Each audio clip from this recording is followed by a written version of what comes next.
কত ভুল আপনি করেছেন, কত অন্যায় আপনি করেছেন, কত পাপ আপনার হয়েছে, কত মিথ্যা আপনি বলেছেন, কয় ওয়াক্ত নামাজ ছেড়েছেন, কয় লাখ টাকা ঘুষ খেয়েছেন, কত যৌতুক আপনি খেয়েছেন, কত মিথ্যা আপনি বলেছেন। আপনার পাপ যত বড় হোক, যত বিশাল হোক, যত বেশি হোক, আল্লাহর দয়ার পরিসীমা তার চাইতেও বড়। আপনার পাপ, আপনার অন্যায়, আপনার জুলুমগুলো যদি হয় খালের পানির সমান, বিলের পানির সমান, আল্লাহর দয়া সাগরের পানির সমান। আপনার পাপ যদি হয় সাগরের পানির সমান, আল্লাহর দয়া মহাসাগরের পানির সমান।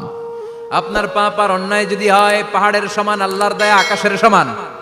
আপনার পাপ যদি হয় আকাশের সমান, আল্লাহর দয়া আরশের সমান।